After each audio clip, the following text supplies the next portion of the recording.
I have this garden in my front yard, a little patch by the sidewalk growing wild by the concrete. I like to sit on my porch and swing in the morning, sip tea and daydream in my purest form.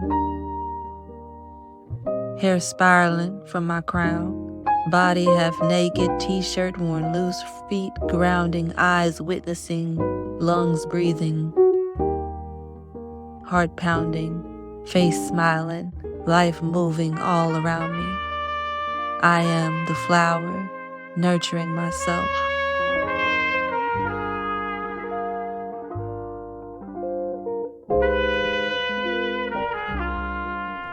That was a poem from my friend Kenny Ray.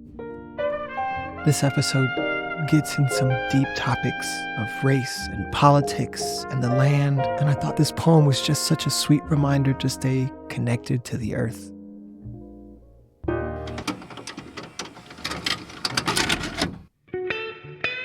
Yo, why do we think of farms as these old, antiquated things? What if we began to think about farms like startups? I mean, we all found out how important farms were in 2020 when there were no farms to give us food.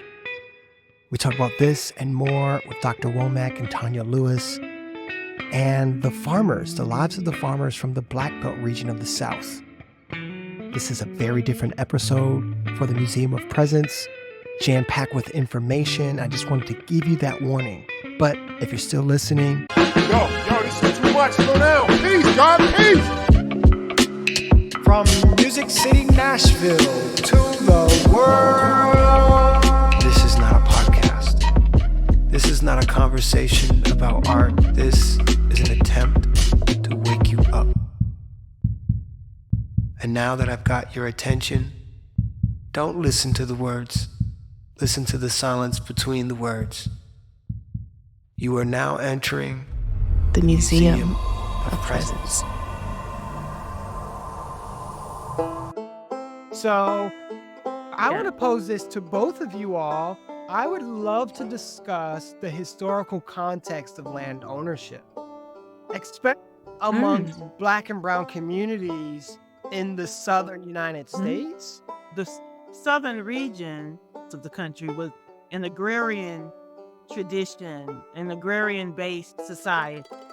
Agriculture, it grew the southern economy and sustained the southern economy. And so this need for land in the South to feed this agrarian economy was the thing that was most important. And so difficult part of that history that people don't really like to engage is that there were people there prior to our deciding that this was going to be an agricultural based. The extraction of people in order to develop this agrarian, agriculturally based society, and then the importation of people who had prior knowledge of domestication of plants and animals to drive this agricultural economy, I think creates a very distinctive region within this country. However, this practice was not just within the American South. We see it in plantations in Brazil, in the Caribbean as well. That's why I love to study agriculture. It tells you the story of the nation. It tells you the story of power distribution.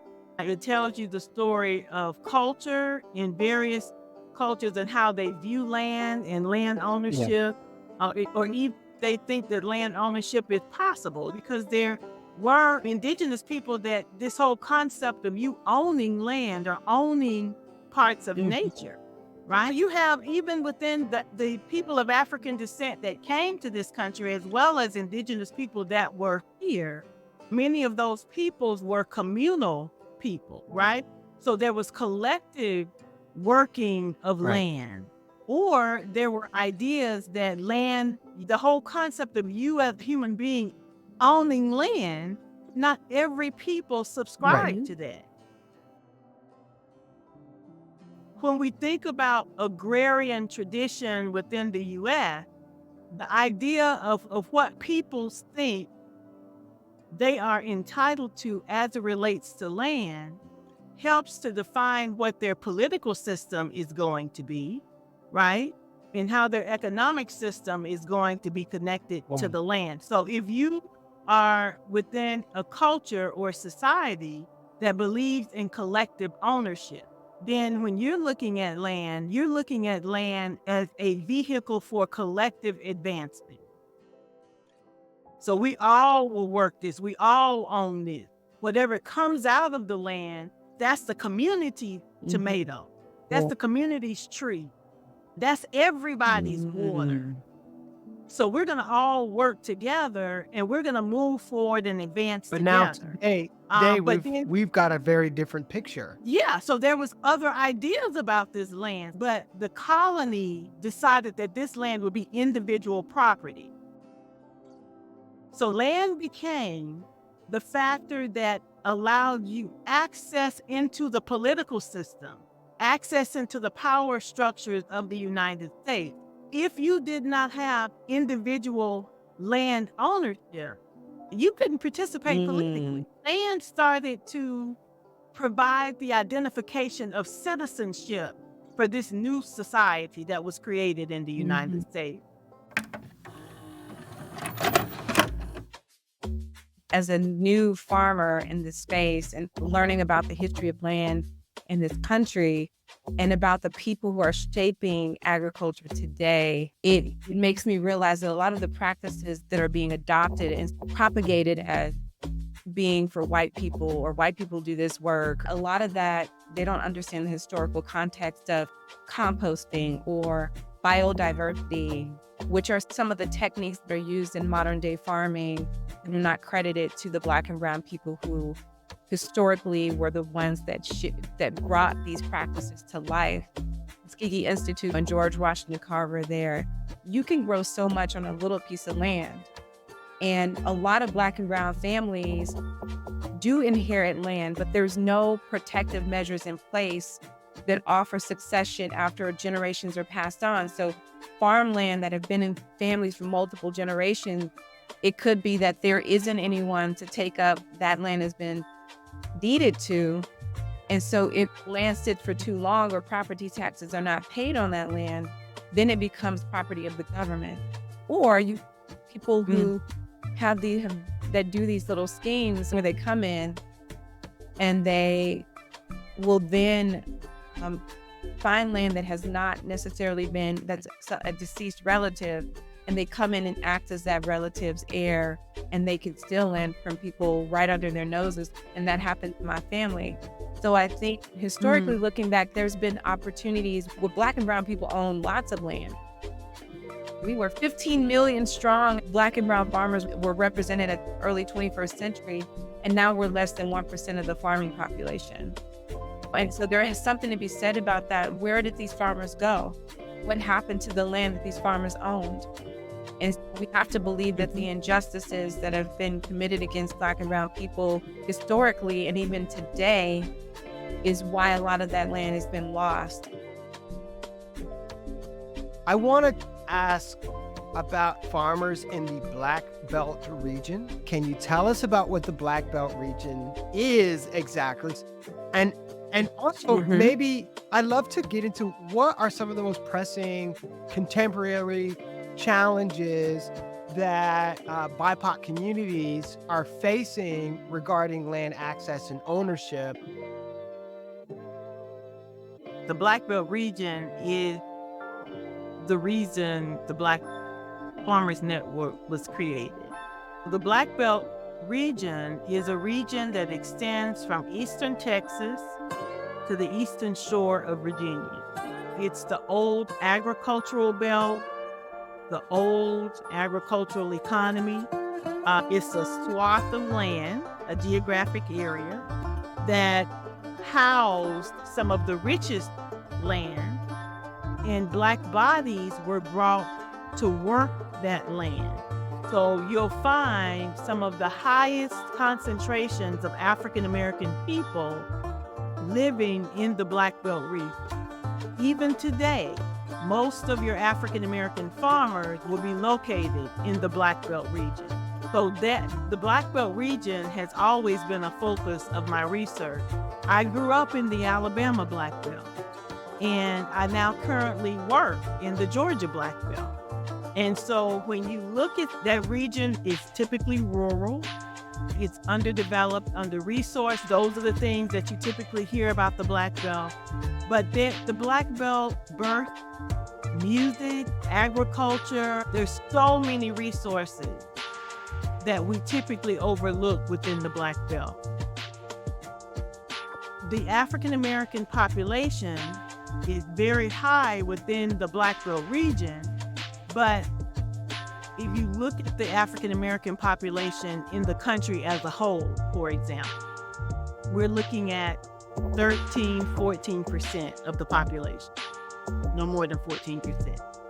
In the county that I currently reside, that population is over 40%. The county next door is over 70%. And the reason for that is that agricultural history that this region has. So the Gullah Geechee areas that you're referring to, the coast, South Carolina and Georgia, that's part of the region. The Delta, the Mississippi Delta, the Arkansas Delta that you hear about a lot, that's part of the region.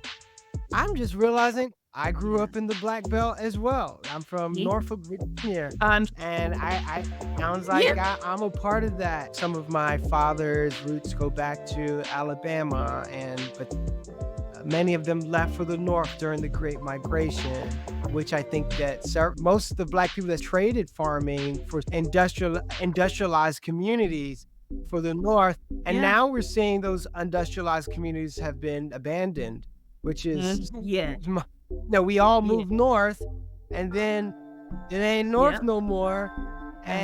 But maybe we're taking a second thought about the South. Today, when you look at those industrial areas, they're now, a lot of them are classified as food deserts or food insecure communities. And that's the result of food apartheid. And so it's an interesting twist of fate that we come from a rich historic agricultural background to now becoming food deficient in our areas. Oh, yeah. And if you think historically, the Black Belt went to Chicago, it went to Detroit, New York City, Los Angeles.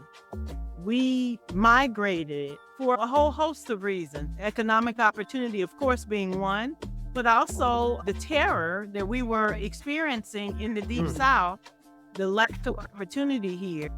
And many of us were losing our land. And so we had to seek other opportunities. And so the challenges today that we face in the Black Belt are multifaceted. It's important to note that agriculture in the United States is heavily subsidized by our federal government. And without these without these things being subsidized, it would be very difficult for agriculture and our food system to work at all. The only thing is that the subsidizations seem to only be working for one part of the community and not at all. And this is central to Dr. Womack's work, is to really give context to the African American experience that are living in the Black Belt region. When I asked her about some of the unique experiences that is happening there, she gives a long list.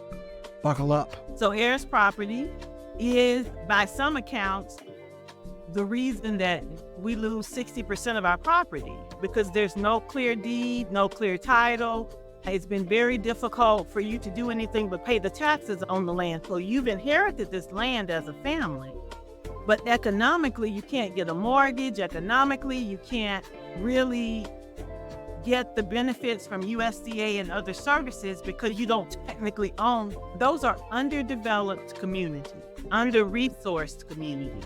Those are the communities that may not have broadband even to this day. When we think about being a part of a global economy as a farmer, but you're living in a community that does not have broadband access, you're limited if you're trying to sell products or something like that if you don't have broadband. We hear a lot now about precision farming and using technology. How do you use technology if you're located in a community that does not have broadband or poor quality broadband?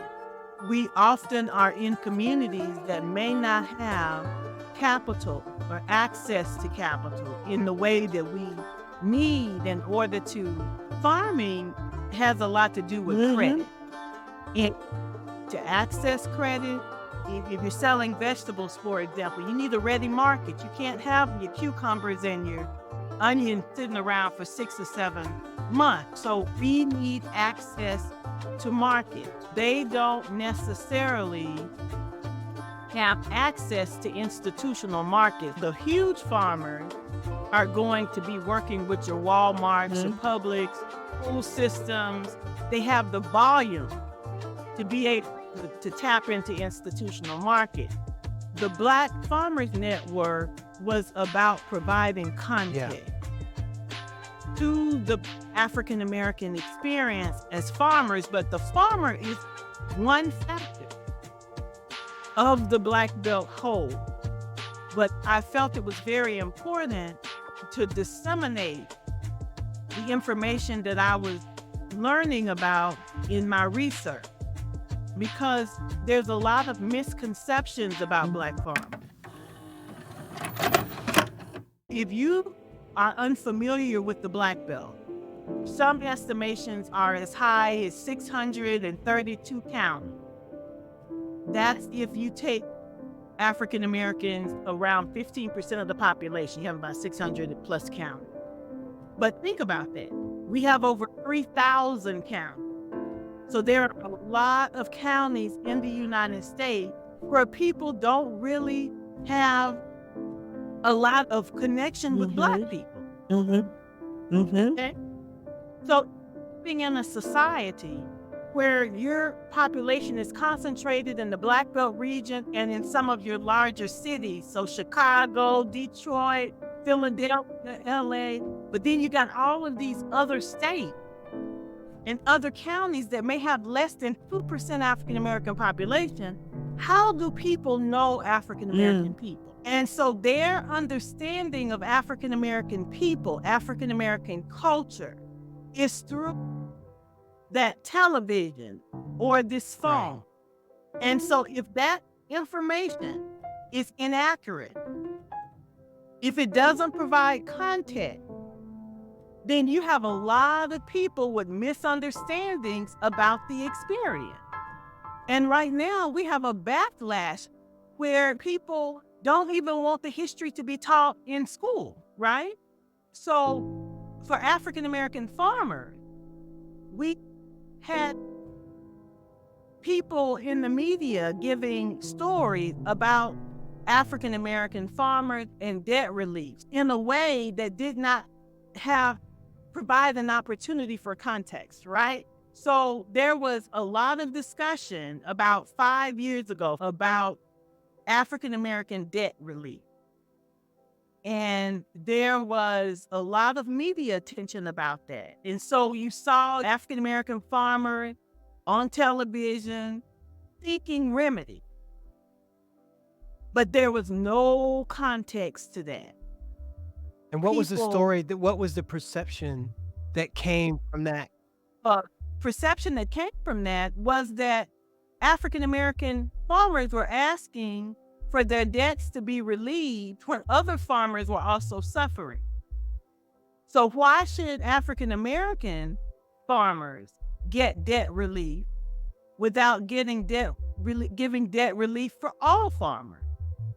Now, I believe that all farmers need assistance.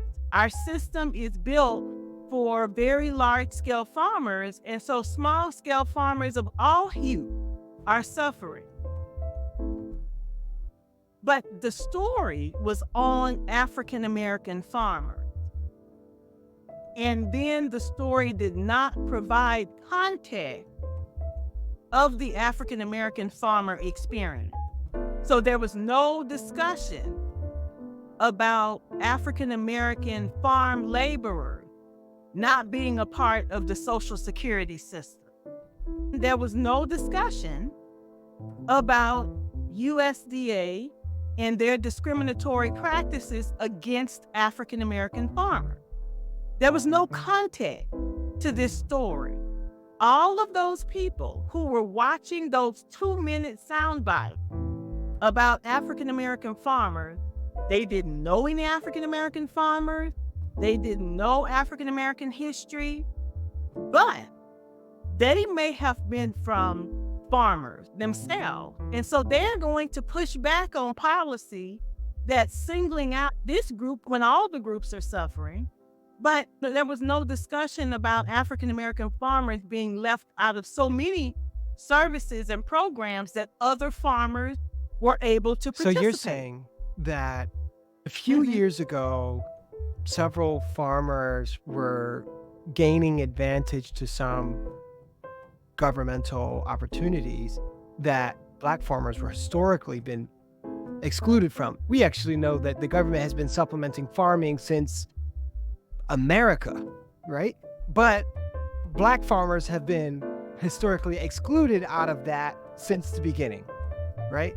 Yeah. And so then finally, some Black farmers get on TV and they start saying, hey, we want to be included in some of these supplements as well. And the perception is Black people are looking for a handout. So my question is, if I just zoom out, away from just Black farmers in the Black Belt, right? How important are these governmental supplementary programs to farmers as a whole? How important are they to keeping agricultural lifestyle alive? Very, very important. Now, we're talking about African American farmers, but you'll find the same story in other BIPOC communities. And then you'll also find the discussion, even within the white community, among small-scale farmers versus large farmers. So your policy, the Farm Bill that sets the policy for agriculture in this country and really for the world, let's be honest about it, it supports large-scale farmers, commodities, and those type of things. There's not a whole lot in there for people that own 500 acres, 200 acres. So let's get into this. Why wouldn't we just let the large-scale farmers do the job? What's the problem with just turning it over? Can you give me a snapshot why this is a problematic policy? I'm one that believes in local economy. If we only support large-scale farming and we don't support small-scale farming, is aggregated in certain areas. Other areas they're having to import their food. So as someone who's also working on environmental issues, part of the pollution that occurs is through transportation. If you had small-scale farmers that were also able to provide fruits and vegetables and supplement the local market with local produce, local vegetables, then you're able to build a local economy, so there's more money circulating within your area, and you're not having to ship great distances and do damage to the environment. I think when COVID happened and people realized that, hey, I didn't realize if the truck driver gets sick or there's people in the logistical chain that taken out of it, that we may have a problem with getting food into some of our community. Small-scale farmers also pay local property tax. So local property taxes help to support our public school system. Our leaders in the community, they're local people who are workers, who are small business owners. I think sometimes we forget that when we're talking about a farmer, we're talking about a small business owner. It sounds like, hey, if we're not supporting the local farmer, we don't get to support the local economy. We don't get to support the local foods. This is the reason, as Tonya you're speaking of, is why in the North there's so much devastation with food deserts. I also am seeing the commodification of foods. It's these 5 or 6 people deciding when and where all the food in the United States comes from, and kind of antibodies that they put in these foods. We are subject to whatever the ethics and morals of those sort of large corporate institutions, and have no options for people that might be looking at maybe some of the food quality issues that we're having as problematic. I'm someone that tries to eat as organic, as local as possible. And it's interesting to me that the food that doesn't have more chemicals and it's grown here costs more money than the food that's coming from Chile. How is that possible? Well, that local food is grown in the local soil. Right. I've always been interested. You rarely hear people fight against local small business. Right.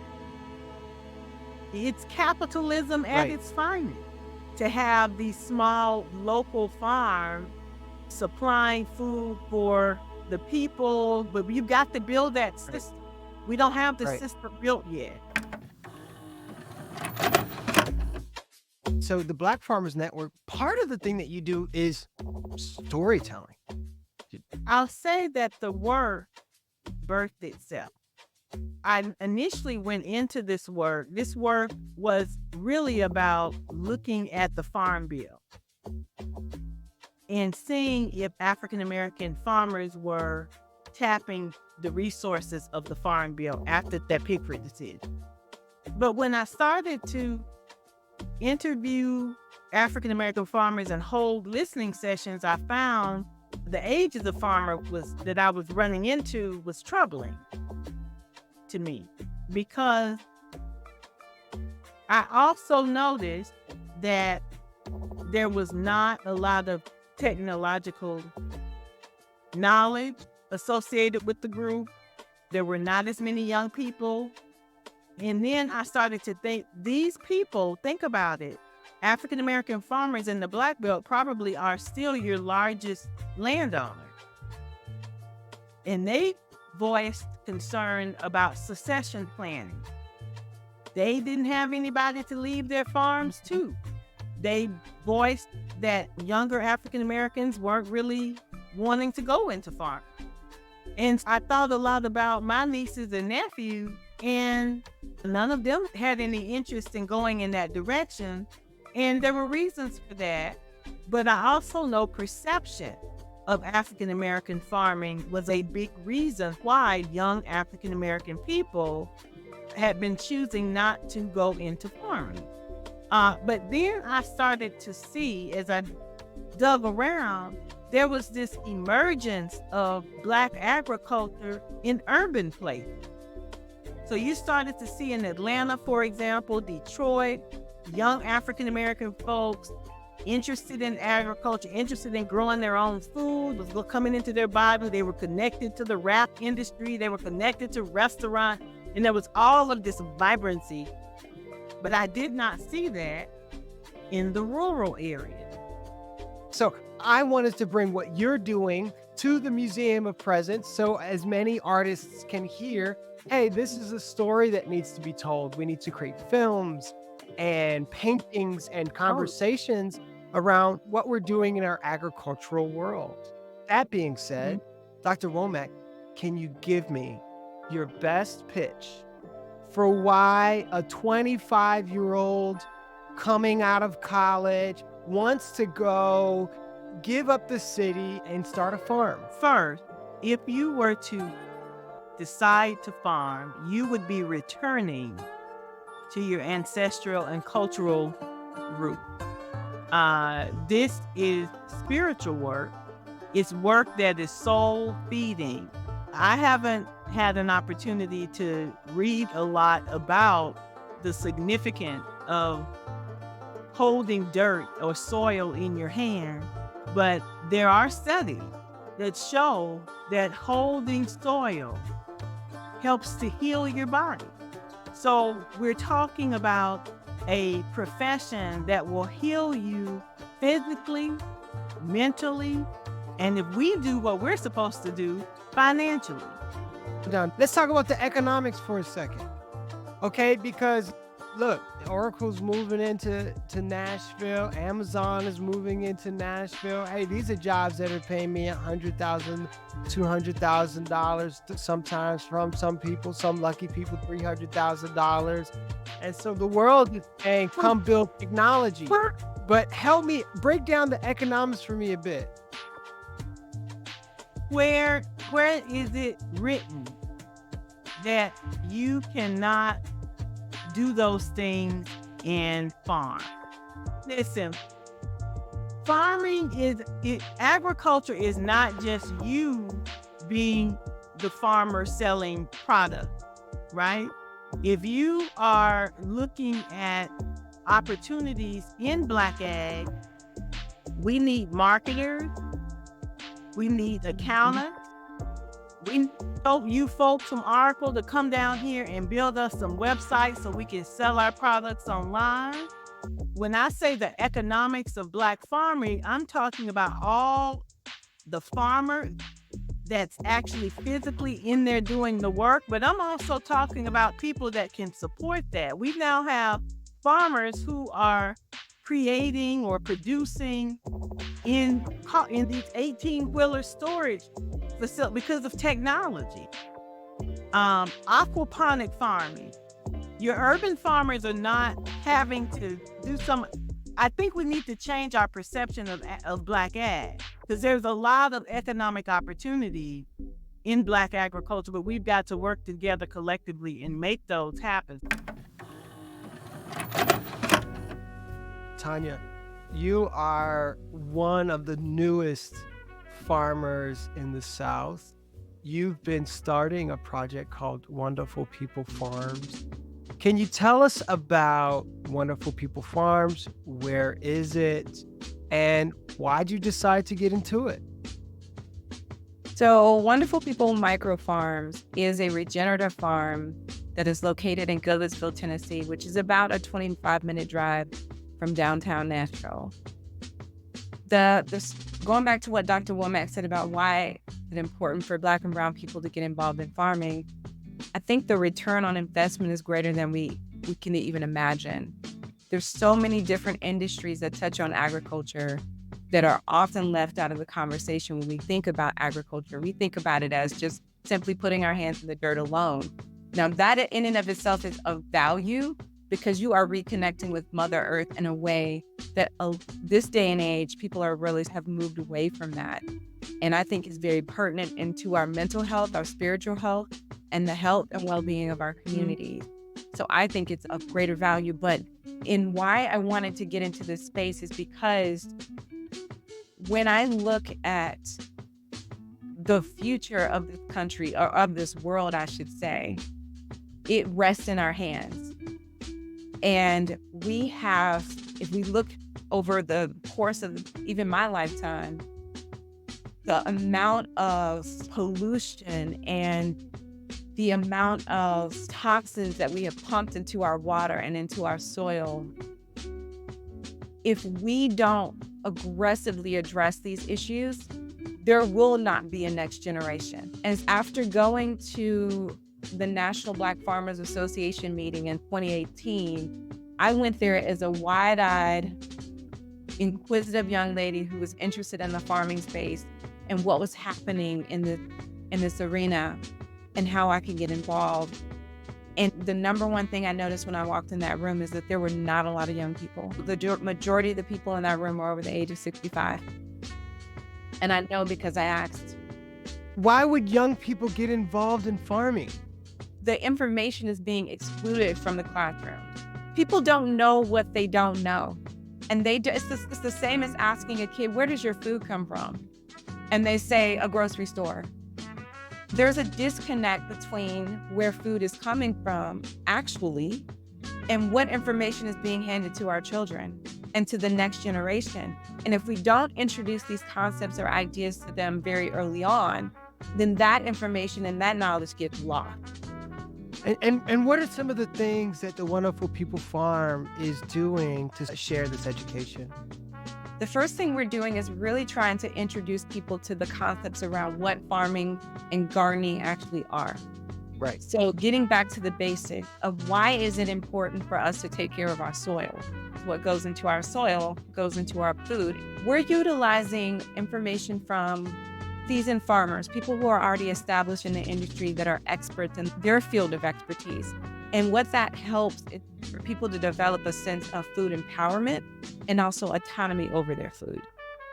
Let me say, I think one of the things that we have been discussing and we haven't had a real chance to explore is that the way that agriculture is currently shaped, it's difficult for entry because the system is designed for large-scale farming. Is there a way that through policy we can create opportunities for people to make money that can go into farming without going into massive debt, that can have access to land? If you're a young person, you're looking at all of these barriers, and those barriers are there. People are making it work, just like time. They're making it work. But so I'm not posing any blame on young people that say, I can't take that risk. I'm posing the discussion that our society has at small farms as businesses. Wouldn't it be wonderful? We had investment in the Black Belt region for young people to have startup farms. Wow, what a great idea. Wouldn't that be wonderful if young people were taught that this is a business and that other capitalists would see this as a viable option to invest? That, to me, that is part of the challenge, is the infrastructure that needs to be there for them to take that leap. If we're serious about environmental change, then all of the machinery can't be for large-scale farmers. There's got to be some investment in the technologies of supporting small-scale farmers as well. So we're looking at young people who can go into technology, who can go into finance, who can go into all those systems that will support them and the other young people that want to get to be part of the soil community. There's just not a lot of visionaries that are coming in and saying, hey, we're going to do something to help connect the dots. So there are people like Tonya who are coming around and saying, hey, I'll start a farm. And USDA is saying, hey, I'll even give you a little bit of money to support what you're doing. And there's storytellers like you, Dr. Womack, who are telling these stories, but we're missing the dots can be connected. And so I think that this is the way that I'm getting from this conversation. And I hope that our listeners are going to grab these notes as well. I've been to the Wonderful People Micro Farm. You invited me to do the opening ceremony. I met many of the people, our friends that I just met in Nashville. They're lovely artists, creatives, personal trainers, and a weird mismatch of people that are just interested in getting their hands dirty. And I think it's a really lovely work. You do a workshop once a month at Wonderful People Farm, teaching everything from soil propagation to handling cheese to bees. You're teaching all the aspects of farm, and people are loving it. One weekend at a time. And I understand that there's even a school where you're teaching farming and that people can apply. And so do they just apply through your website? So it's a cohort of classes, and what we're looking for about 30 to 35 people to go through these workshops. We have some classes that are still coming up for this year that will run through October, so people can find information on our website. Then we also will be having another cohort going through March through October of next year. If people are interested in applying, we'll have access to that application through our website, which will be coming live here in a couple of weeks. Thank you so much, ladies. As you said at the top of this, Tonya, you all are the gods. I bow to you. Thank you very much. God is good. And God is good all the time. Thank you for coming on. Wonderful people. Actually, so you guys, I don't know if you know this, but I've written a couple books about food. The first one being Farmer Will Allen and the Growing Table, highlighting the work of Will Allen, the MacArthur Grant Scholar in Milwaukee. He started a farm there. And my last book is The Thing About Bees, a love letter to my sons, which is really just a note about how sensitive our food system is and how pivotal bees are and why they're so important to it. But also it's a little bit about my extreme fear of bees. So it's a little bit of everything for a little bit of everybody. And this has been a very special and near and dear conversation to me. Thank you all for giving me the time to have it. This episode of the Museum of Presence is brought to you by lovely people just like you. It's also brought to you by a grant from Metro Arts Nashville and a grant from TriStar Arts. If you want to hear more from Dr. Womack, make sure you go to the Black Farmers Network and sign up for Farm School with Wonderful People Farms by Tonya Lewis. Such an important work that she's doing. I've been there personally. It's all the cool kids just out there learning how to farm. It's a really great time. It's a very special project for Nashville. Until next time, peace.